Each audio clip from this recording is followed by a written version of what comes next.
waiting to come up on LinkedIn. Okay, we are. Everybody wave hello. Where does yesterday's future, which is already here, meet today's future, which is about to happen, and tomorrow's future, which could be just minutes away?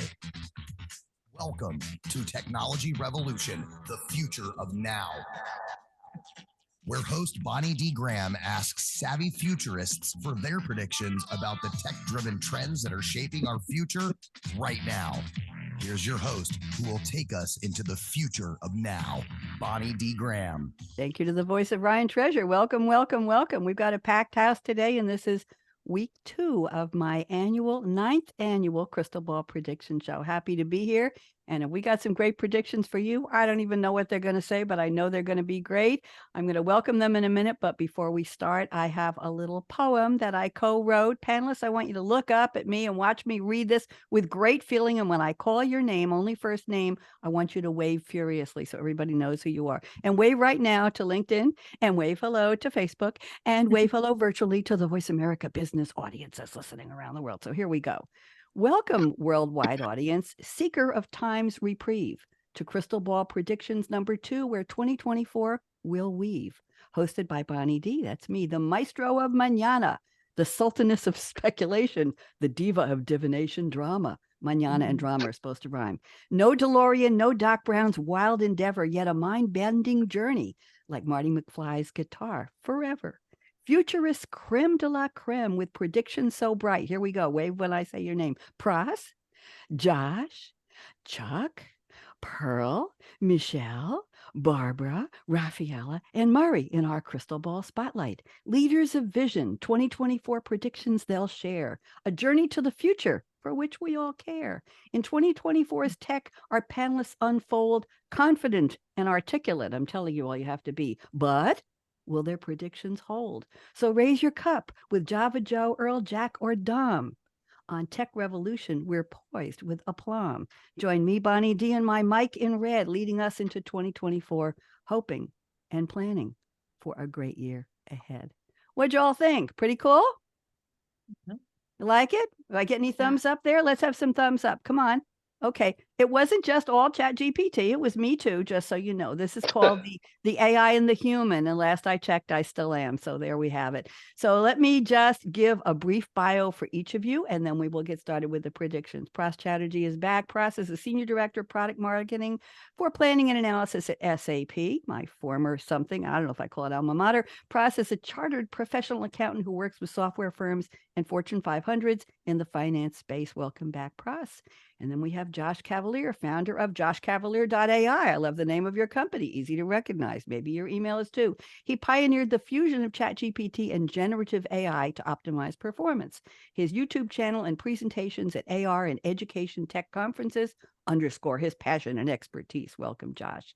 And then we have Rafaela Tenconi. She's an economist and an entrepreneur who founded Analyze, Debate, Act Economics. That's ADA. It's an independent research company with expertise in economic and financial analysis. Welcome, Rafaela. And then we have Chuck Byers. Chuck and I were doing a little math before the show. He's the Chief Technology Officer of the Industry IoT Consortium. He works on the architecture and implementation of edge computing systems, common platforms, drone delivery infrastructure. I hope you got a drone prediction in there, Chuck. And the Internet of Things. At last count, this was the math, Chuck holds 135 U.S. patents and counting. I know everybody take a deep breath. So Michelle is saying, what? Okay. And then we have Pearl Gugliani. Pearl is a first-year student at UNC Charlotte in North Carolina. She's working toward a Bachelor's of Science in Computer Science degree. She's worked with Python, C++, I think it's plus, JavaScript and SQL for the back end, and CSS and HTML for the front end. She's been coding only since the age of 13. Welcome, Pearl. So nice to have you here. And then we have Michel Serrier, the founder of InnoLifters. I've been doing some radio shows with him. He consults with international companies on innovation management, creative thinking, and inclusive cultural and digital transformation. That's a mouthful, and I like it. He's the co-author of the book, Innovation Leadership, very applicable. Then we have Barbara Struna. I'll give her middle name, Barbara Epic Struna. She's a storyteller at heart. She lives on Cape Cod in an 1880s house where her imagination is inspired by history. She's the published author of 4 novels in her historical series, The Old Cape, using dual timelines between time periods. Very clever. Barbara, lovely to have you here, our author today. And we have Murray Johansson. Murray is the president and founder of Legacy, Legacee, and the Legacy Academy, where he coaches and teaches executives and entrepreneurs how to master the much needed must-have work skills for the 21st century. He's also an adjunct professor specializing in digital marketing, digital entrepreneurship, skill mastery, and leadership skills. I am wowed. Everybody just give yourselves a round of applause for being here. I am so happy to have you. And I will tell my listeners, my viewers, that everybody here, with the exception of Pras, was a guest on one of my Technology Revolution shows this year. But Pras is here not only because we did a radio show together. I hosted for 11 years with him, Financial Excellence with Game Changers. But last January, Pras was on the annual special, and he mentioned something called ChatGPT. He aroused my curiosity. I wrote it down. I found out about it. And a few days later, I was hooked, as they say in New York, hooked. So there you go. So that's why he's back. So let's kick off this party. Pras, I'm putting you on speaker view first. Would you please do me the honor of starting the party? Let's get about 4 minutes of predictions. Pras, what do you see for next year? Welcome. Great. Well, glad to be here, Bonnie. And it's interesting. Last January, December, I can't remember when it was, but you're right. I talked about this thing called ChatGPT and didn't even know where it was going to be. And well, we all know where it ended up. So my predictions are going to be along those lines, but not particularly. I almost feel like with ChatGPT and all the things we've achieved with AI, just on a consumer end, we ask questions, we get fitness plans, diet plans, cook recipes, whatnot, songs. I mean, there's a lot of gimmicky stuff, but there's also a lot of cool stuff going on in the background. But in a way, I feel it's almost like the cart came before the horse. And what I mean by that is it's like we have this really cool technology in front of us, but the underlying data that it works on, we never really fix the plumbing or clean the plumbing behind it. So my prediction is that next year and maybe going forward, we're going to have some amazing advances in data. And what those advances in data are going to be clean data, accessible data, data that's meaningful, data that all of us can use in context. But the beauty of that data is once we've cleaned the plumbing and we've all undertaken that exercise, ultimately, tools like ChatGPT, Google Bard, and other AI will leverage that data and make it a lot more trustworthy in our lives. And not just in our consumer lives and day-to-day activities, things that we talked about, fitness plans, recipes, and whatnot, but on the enterprise level as well. I see real transformative things. I mean, I think we've all heard predictions such as AI replacing X, Y, and Z. I don't think it's quite there yet. It's definitely going to replace many things, but I see one of the spaces it's going to leverage is automation. Once it learns it has a clean large language model to work off of, the possibilities are endless in terms of what AI can possibly do in terms of your day-to-day activities. It analyzes your work, the data that you work upon and you leverage to make meaningful decisions, data that you can leverage in context. And I think the beauty of data that we're going to leverage this year is really cool stuff like that. And I think this is a term that's going to be used a lot more. And this is my prediction I'm getting to right now. Something called a data fabric, a business data fabric. And what a business data fabric is that we're often honed in right now on the fact that data just exists in one place, or we got to get all the data clean in one place. Well, I think that dream is somewhat over. We're going to live in a world where data exists everywhere, but we can harness and connect that data in a real-time and transformative manner and make sense of that data. So you can have data sitting in, all different cloud systems internally in your organization. Even as a consumer, you can leverage data, make sense of meaningful data that exists, all across your digital landscape. And you're going to use this business data fabric. So remember, you heard it here first, the business data fabric, to stitch all that data together and, in a way, create this wonderful tapestry of data. And then you're going to have amazing tools such as AI and ChatGPT to be that much more effective in helping you make better and transformative decisions. So that's where I am with my prediction for 2024 and beyond. Thank you very much. If you could speak to somebody no longer on this planet or within reach on this planet, or a fictional character, who would that person be, using ChatGPT or some other LLM to have a conversation based on what it knows about their history, their style, what they did? Pras, who would that be? You know what? I've long been inspired by Muhammad Ali, or formerly Cassius Clay, and I would love to just have a discussion with, Muhammad Ali in terms of his life. I mean, how he grew up, how he ended up in boxing. I mean, the wonderful quotes, what he was thinking with those quotes, how he, played the mind games that he did, but yet how he became, at the same time, he was an activist. He was so many things all at once. Maybe one of the greatest athletes of all time, one of the greatest activists and social characters of all time. I mean, I mean, to me, he captivates me as just an amazing person.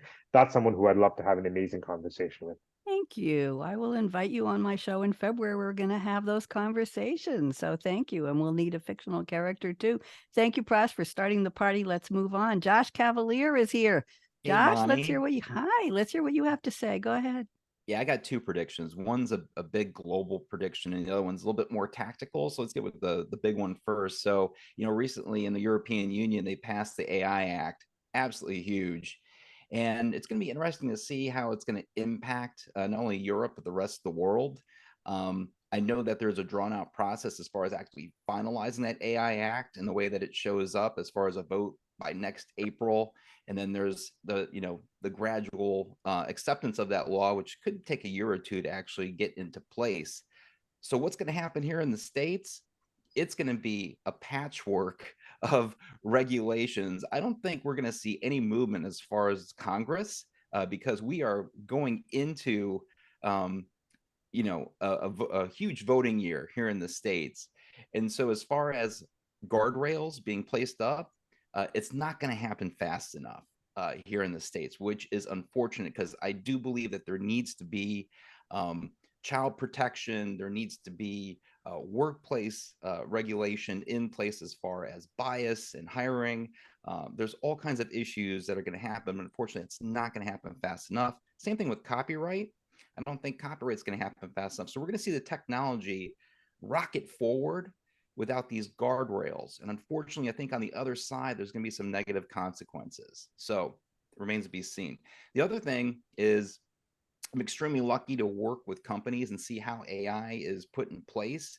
And it's going to be extremely uneven. I see some companies putting the foot on the gas pedal, moving forward with AI, making it accessible to a lot of their associates. But I see other companies that are going to be falling behind. They have no AI policy.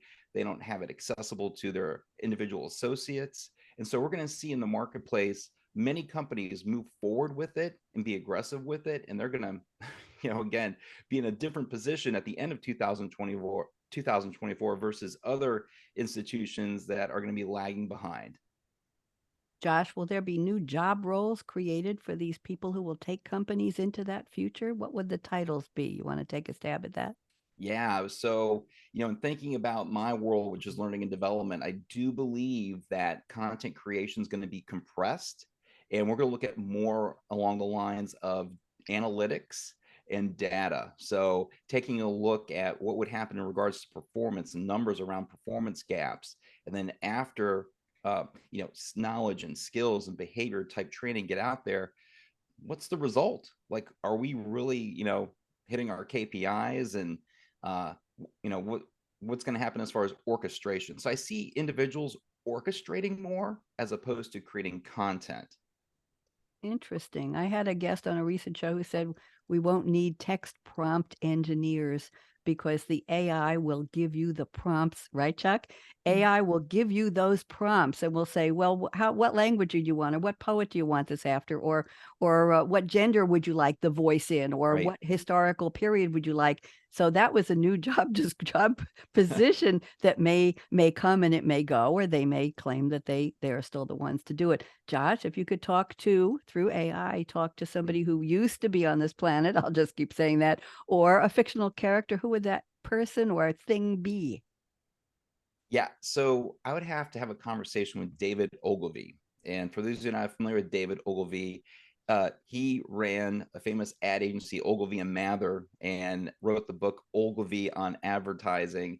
And when I really should have been studying my main, topic when I was in college, I was being the stacks reading his books because I just had a fascination with, um, human mind and the consumption of media. And so I'd love to have a conversation with David Ogilvy, especially with our current reality of AI creating all this content for us. Thank you very much. Very interesting. Let's go to my list of names here in my notes. Is different from what I all sent you in the chat. So I'm just going to proceed with my notes, and don't be mad at me because it's a little bit of a different order. Rafaela, you're up next, my dear. Go ahead. Let's hear something about, I think, economics in 2024. Go ahead. Hi, Bunny. Hello, everyone. Hi. So my predictions, the first one is around CBDCs, so digital currencies, blockchain development in finance, which is also linked to tokenization. This is something very cool. In Europe, the digital euro will be launched in 2025. So it's a new type of money. It's a money that can allow central banks to have more granular data and can use AI also to understand better different parts of spending through the income distribution. Tokenization in itself is a huge evolution of financial investment, with the European Union passing an important legal document, the MiCA document, as of spring of next year. So look out for that. So I think that's like the sexy part of financial innovation coming soon. My second prediction is more about the labor market. I mean, I observe also ChatGPT in my own team.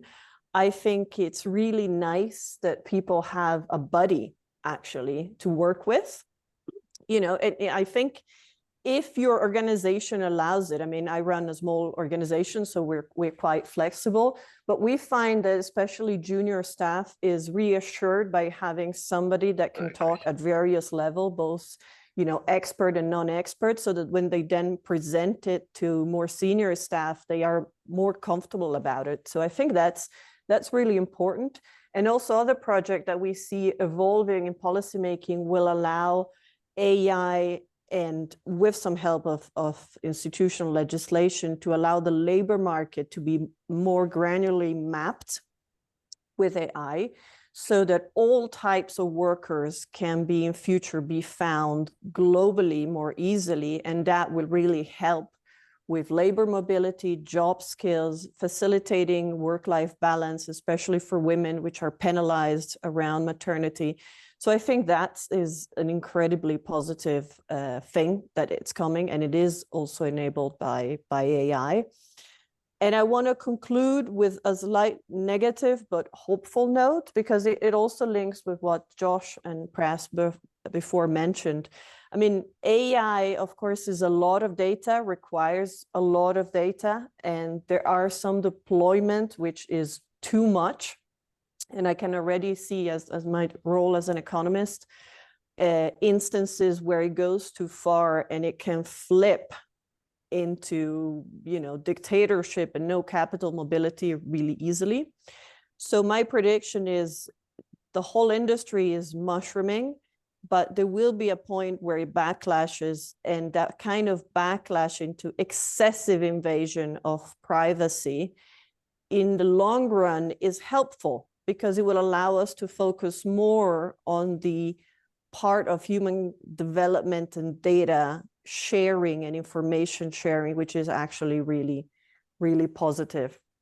So I hope I didn't overload you with ideas, but the message is it's very exciting, and it can resolve some very pressing problems in the near term.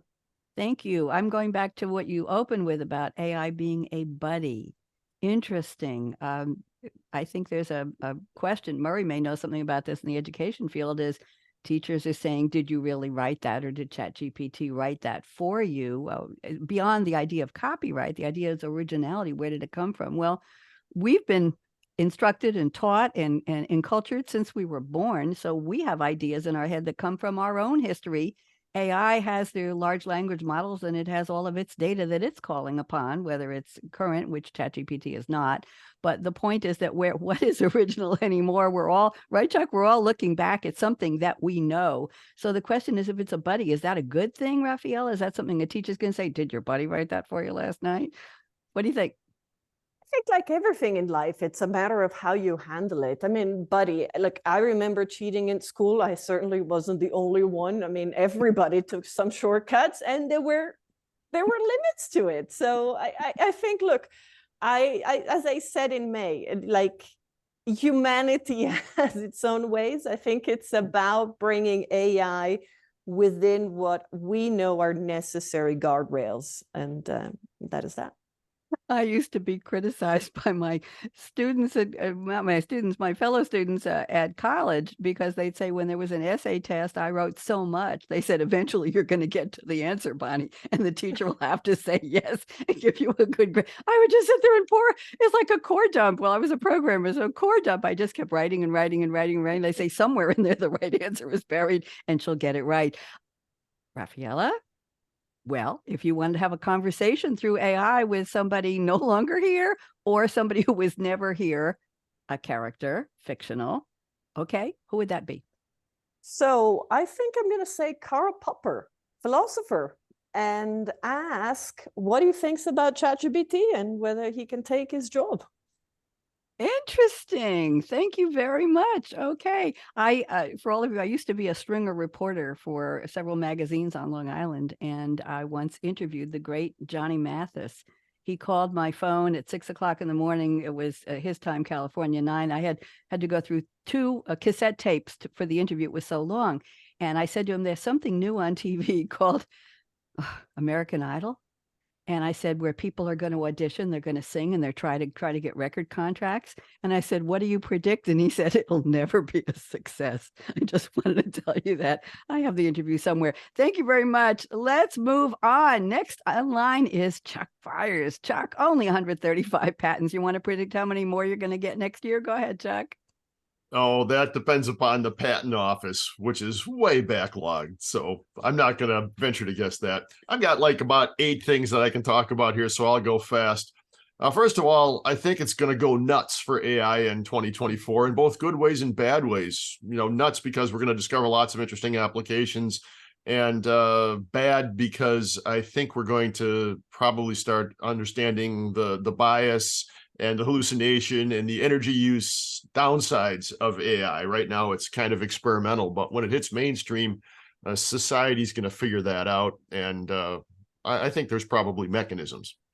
I think the earliest impacts are going to come in vertical markets like entertainment, business process automation, healthcare, autonomous everything, including drones and vehicles and buildings.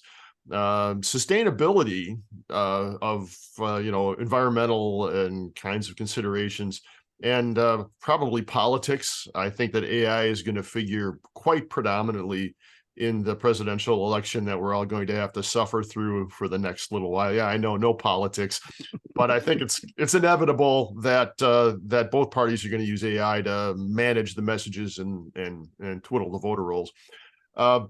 I think we're going to see mass customization of environments. So this could be things like, what advertising do you get?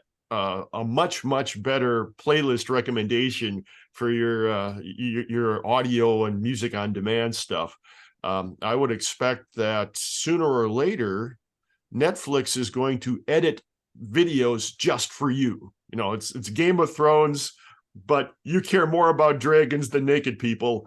It knows that, and it edits supposedly that way. So that sort of thing, I think, is inevitable, and technology will support the individual customization of content and environments for people. And in fact, I think that you'll see a lot more video walls and projectors all over the place, that we need to figure out how to manage, all the content that's coming at you from every direction.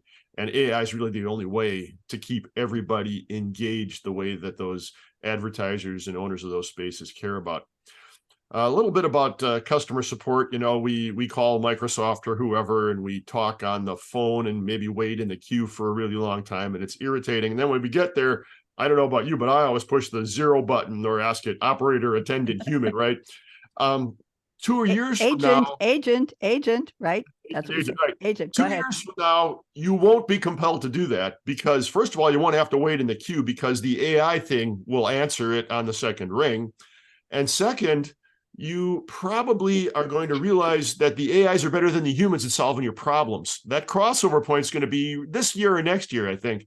And you're not going to say agent. You're going to say AI, because that's the way you know that you're going to get the answers.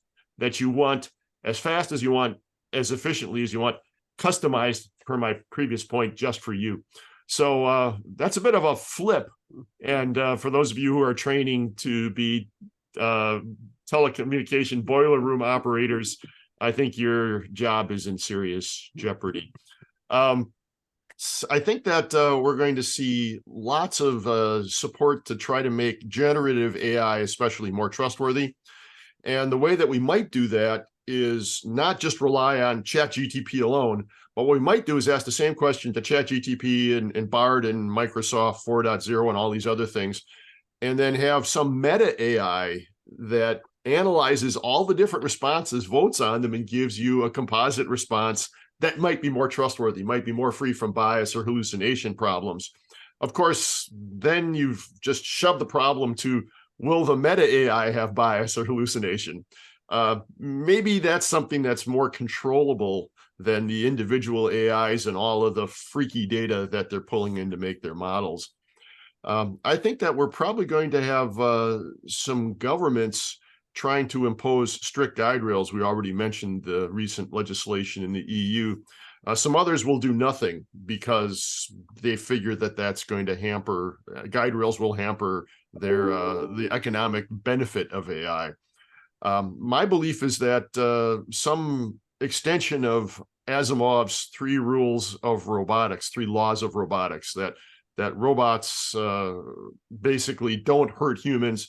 Robots do what humans say unless number 1 is, the first law is violated, and then robots take care of themselves unless either the other 2 laws are violated. I think you'll see extensions of those kinds of guide rails for AI. Microsoft has already proposed 6 rules of AI: accountability, inclusiveness, reliability/safety, fairness, transparency, and privacy/security. I think all of us really believe that all of those attributes better be in any AI system that we're messing with. One more.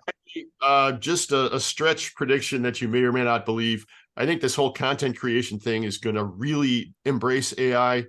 And I believe that an EGOT will be won by AI-enabled systems by the end of the decade. And that's Oscar, Tony, Emmy, Grammy, right? But it's going to be given to not only the human who wrote the prompts that generated these excellent results, but the AI system itself. See if I'm right. Thank you very much. I have a question for you. We're talking about, somebody mentioned privacy. I think a couple of people did. You mentioned that Netflix will be able to cobble together the characters and the plots you want to see how will it know? Will it question us? Will it prompt us? Who do you want to see? And what would you like the outcome? Or will it just know? That's the maybe scary part, Chuck. Those recommendation engines that are running today that say, we think you'd enjoy this, they're already looking at your search histories and your buying behaviors and what you fast forward through. That's a good way for Netflix to know what you care about, right? It knows that.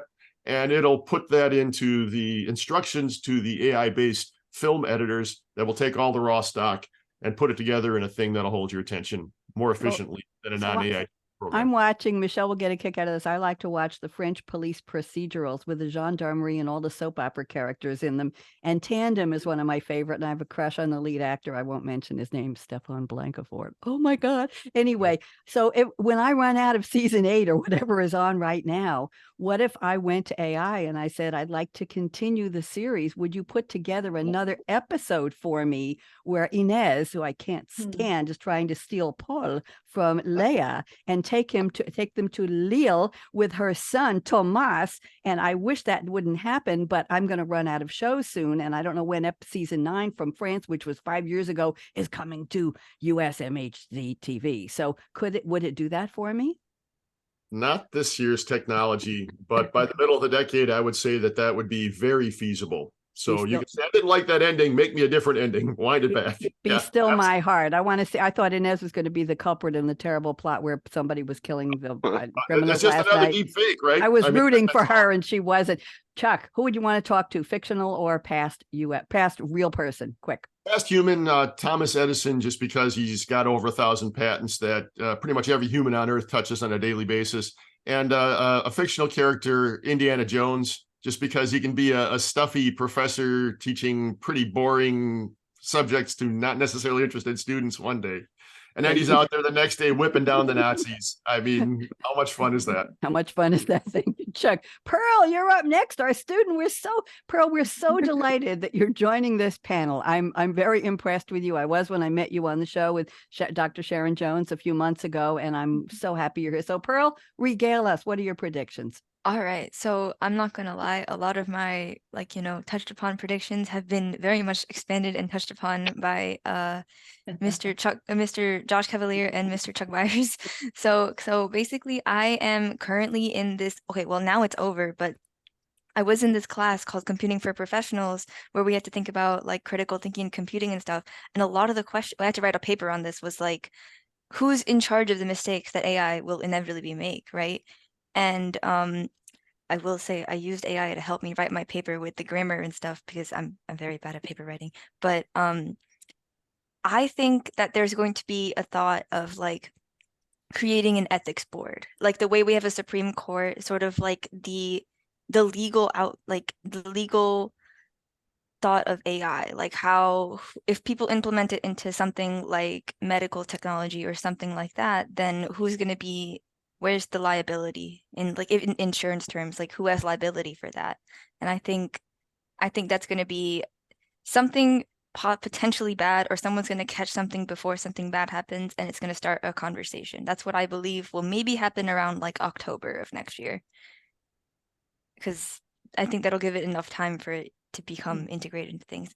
And then adding on to what Mr. Chuck Byers said, I think that there's going to be like I listen to music a lot, so like I was thinking about the Spotify Wrapped. I think they're going to use AI like more. I don't actually know how that works. I'm going to be honest with you. I know they take your data and then they select songs based on like vibes. Who even knows? But I think they're going to start using AI to be like, like if they say make me a playlist that's like sad but good for like a road trip, and it's going to use that to like give me songs. I think they're going to start integrating that into their algorithm a little bit. And then my third thing was that I think the interest rates are going to go down in the market. So I think there's going to be a lot more startups happening around next year. But in my mind, I have no idea what they could touch upon, but they're going to find something to touch upon because that's what startups do. And I think there's going to be some crazy new idea that someone's going to have, and it's just going to change a lot of the job market for CS specifically. Pearl, if you could do that startup, if somebody said we're going to fund your startup, what would it be in that AI space? What would you want?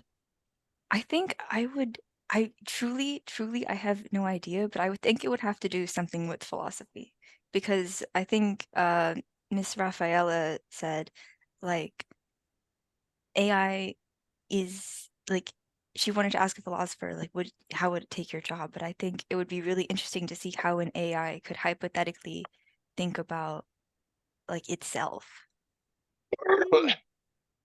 And I can't remember the questions that who is the 3 questions to see if something was, I'm sorry, I don't know what I there's something like that. I'll get back to you when I remember it, but okay, that's fine. Yeah. And who would you like to interview or speak with, have a conversation with, Pearl? Who's no longer here or fictional? I couldn't decide between 2 people. One is Commander Spock from Star Trek, the original Leonard Nimoy, or the other one is Arthur C. Clarke, because I think he would get a kick out of the world right now. Very interesting. Thank you so much for joining us. By the way, what languages are you coding in now, Pearl? What's your favorite? I took my Java final yesterday, and we'll see how that's going, but I think I'm gonna be going back to Python for a bit. Okay, thank you Yeah. very much. Yes. Very happy to have you here. Let's move on. Michel Serrier, bienvenue. Comment ça va? I'm always happy to see you. Talk to us, Michel. Thank you. I'm doing good. And thanks for having me, Bonnie. So I'm probably going to do it in English and not in French, because otherwise it's going to be boring for most of you. Merci. And by the way, I learned a new word because I knew régaler in French, but I didn't know it was used in English. So now I know that you can use that verb too in English. So I'm always learning something each time our paths cross somehow. Thank you. So what I believe, but it's really based on what I'm seeing, what I've seen the past few months since 2023 is actually that we're going to see a greater integration of AI into our daily lives. I mean, I'm seeing it every day. We'll see that it's enhancing human capabilities in a positive way, not replacing. Actually, I mean, progress is always replacing something, but it's always also creating something new where there is more demand than what it was replacing before. But I think we'll see augmented intelligence scenarios. We'll see that AI is assisting us to make decisions. Even I'm using it in creative workshops to have people to have more bold ideas, because people have a tendency to, when you have them generate the first time ideas, they're going to have something which we call incremental ideas. And afterwards, I'm quite often currently using AI to multiply it, not in the sense of technology, but more into really taking them to ChatGPT or another tool if they know another one, to really look at what would actually come if you would type in it, I want something weird and bold. And we're using this for futuring workshops. And sometimes it's creating things which are not usable, but it's also creating things which then people are able to piggyback on it and make bigger ideas, which then is the purpose of what I'm trying to do. We're also using it to create learning nuggets, because you have most companies are actually leveraging a ton of documents, and it's very boring to go through all those documents, try to get the essence out of it, and so on. And AI is helping to make boring jobs a lot more interesting. And then you go away from just putting one brick on top of the others, and you're turning into more of an architect, even though you may be a blue collar in that sense. But it's also teaching me that we really need to pay attention to the way we use AI, which was touched upon by a lot of the people that spoke before me. And this is driving me to my second prediction, which goes into the direction of the AI Act we just had in Europe. So at the same time that we're seeing those needs, we also need to make sure that we have ethical AI practices. This is something that I'm trying to address at all the companies I'm working with, because I see that people are using AI more and more. They do it without paying much attention. And you need also to make sure as a company that you're actually still using AI, or AI is not going to have you somehow, how do you say that, step or walk over your values, so values you have in your company. So we need to make sure we use it in the same way Microsoft would put it, which is fairness, transparency, accountability, and make sure that we're making efforts so that it's ensuring responsibility in the way we use it. And all in all, it should be done for people, together with the people, to achieve adoption and trust, so that we don't have a phenomenon of rejection, which is driving continents like Europe to then publish their AI Act. And to me, all of this, and someone touched on this also, this is going to push companies even more into the direction of becoming data-driven companies. But this only works if you're able to make a sense of out of the data. And AI is probably going to help us to move from data lakes to smart data to something which is really intelligent, but never forgetting that, and that's not a prediction, I think it's more of a conviction that whatever AI, whatever technology we have, it's, if we want that to spread and to be adopted, it's first about changing minds before you're able to changing things. And that's where I would stop. Thank you very much. With whom would you like to speak through AI, Michel Serrier? Jules Verne. Jules If Verne. you, yep, For because those he of you who wrote don't speak French, Jules Verne. Okay, go ahead. Okay, so Jules Verne, and because he wrote a ton of books, which were, most of the things he wrote have been realized, but I've read, I think, all of these books, and I never saw something which was close to AI or that type of stuff. So it would be interesting to see why he thought that this piece somehow, because I'm sure he thought about it, but he somehow didn't believe he could make it to a book.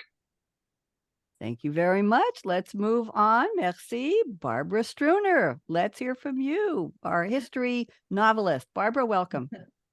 Hi, welcome. Thanks. Nice to be here with among such talented panelists. I feel like, wow, I'm just learning a lot. But my prediction is based back into January last year when I was on the show with you and we talked about it. And I said, it's going to come down to ethics.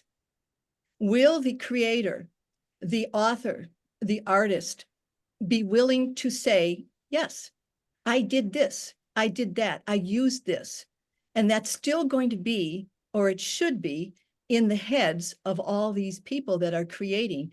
My husband's a professional artist, has been for over 50 years. All my children are working in Hollywood and also in the arts, and they all use these techniques and they love it. And as an author, I think that we're going to use it more, but we have to learn about it more. We have to understand it more to see what we're facing. And so there's going to be a lot of educational topics that are going to be offered to authors and artists to combat we're not owning up to, did I use this, did I use that? I think publishers now will, in fact, they are already asking you when you fill in your query, they're asking you to tell them how much AI was used, what program did you use, and so on. Was it content generated or content assisted? That's the big difference. And that's never been asked before when you are going to publishers. They're doing that. Amazon is now doing the same thing. They've changed their guidelines to upload KDP books. And they've changed it and added 2 things that you need to admit, whether you used a program for AI generated content or AI assisted. And so that's brand new. So it's almost like Amazon and the publishing companies are on the author's side because, Amazon has had such an influx of ebooks this past year. There used to be no cap on how many you could upload to their service. Mm-hmm. Now there is. You can only do 3 books at a time a day. But still, I mean, who can write 3 books in one day anyway, or at least 2 days? I don't get it. But that's a cap now that they have, plus the KDP guidelines. And so that's all very, very important. We need to use AI as a tool to help us to make a better product, but not with content. That's important for us to hold on to. And just like the writer's strike, they held on to that. They wanted to make sure that their content was heard and noticed that they're going to get paid for it. And so it was very interesting, all that happened in Hollywood.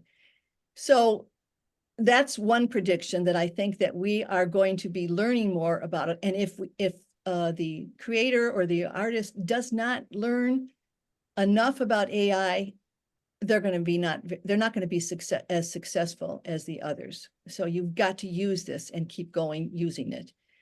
The other thing is that Google is now, as of November, they're putting guidelines that you have to, any ad, political, I just said the word, that's all, I'm not going to talk about it. Any ad that comes through Google, YouTube or whatever, you have to place a disclaimer someplace in a conspicuous place that says this has been generated by AI assisted ads and visuals. That's new. And also Facebook, Instagram, they will also make you do that. And whether or not people are going to be ethical enough to say, yes, I did use this. I made up that image. I made up that audio. I added the audio to another person or whatever. That's the question that we all have to have in our heads is, will we be honest enough to say this?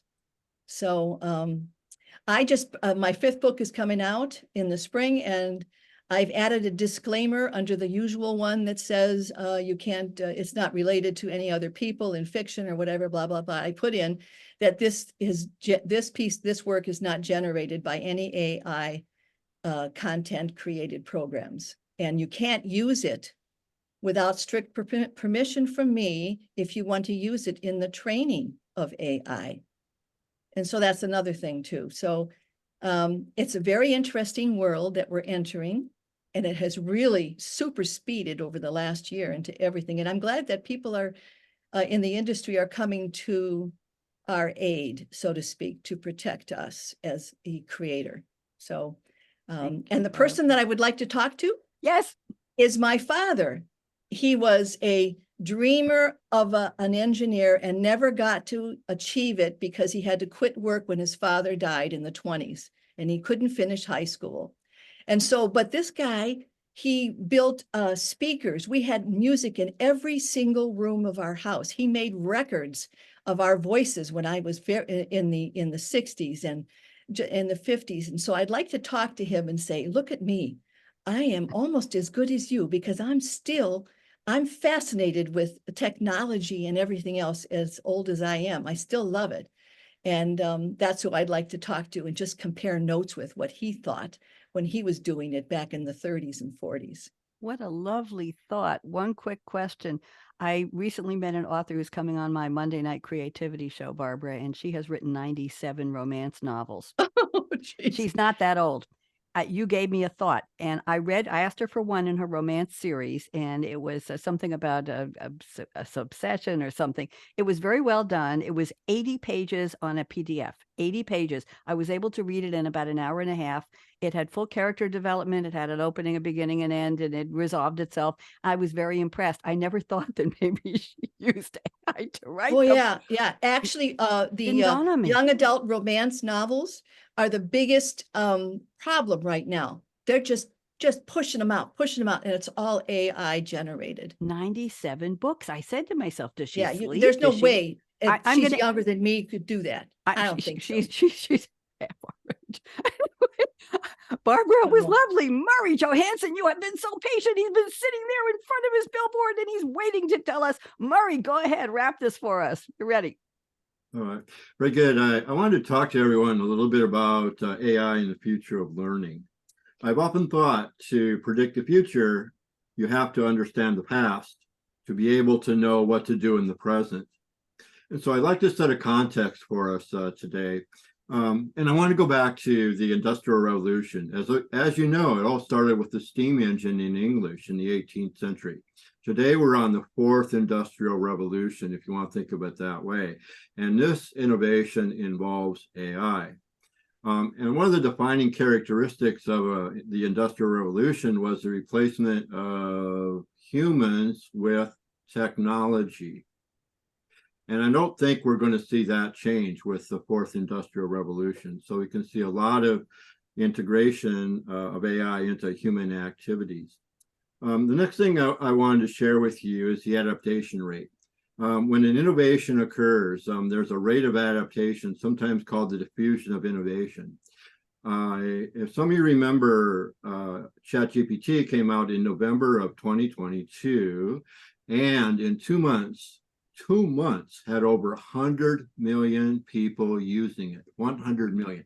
That has never occurred in human history. You've never seen an adaptation rate that fast. CNBC says over 1.5 billion people have used this technology in one form or another. So what we're dealing with is a trend that's not going to die. So I guess that's an easy prediction. It's going to continue to evolve, and it's going to continue to affect us. Another thing that I want to talk about in terms of trend is a concept which comes out of science. It's called the paradigm shift. And some of you know this very well already. The idea is that we live in a world of rules, and these rules govern our behavior, whether it's in business or life. And at some points, the rules shift, and they call this the paradigm. Well, if in a big paradigm shift, such as what we're experiencing right today, the technological paradigm shift associated with AIs, it has some negative impacts. And so one of the negative impacts I'm going to say is it creates winners and it creates losers. Mhm. Winners adapt, losers don't. And adaptation, in my view, is just another word for learning. And I don't think our elites understand that. In other words, we got to shift the way we learn if we're going to adapt to this underlying technology. So that's, again, I think the underlying, I think this paradigm is going to continue. It's not going to stop, and we'll have, unfortunately, winners and losers in our societies. And that's not just individuals, that's companies.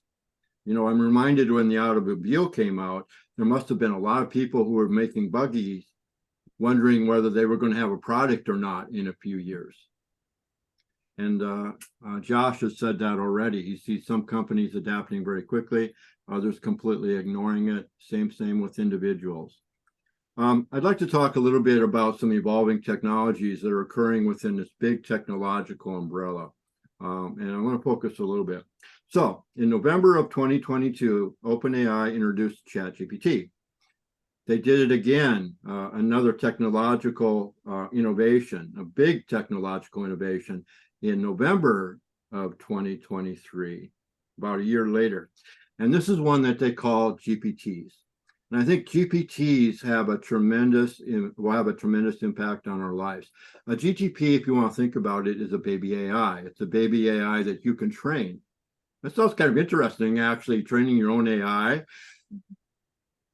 Now, the mother AI, which we're going to call GTP4, still interacts with the baby AI or the GTP. However, what you can do is inject your personal expertise into this AI.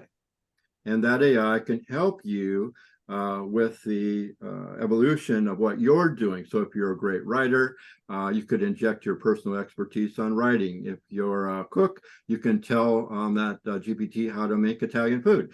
If you're a video script writer, you can give it the heuristics, not data. And I think data has limitations.